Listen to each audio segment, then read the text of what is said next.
জাহান্নাম আল্লাহর গজবের এক ভয়ঙ্কর প্রতিফলন।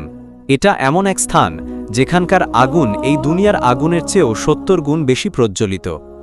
সেখানে থাকবে আগুনের শিকল, আগুনের বিছানা, আর খাদ্য হিসেবে জাহান্নামের গাছ জাক্কুম, যা গলার মধ্যে গলে না, বরং আটকে যায়।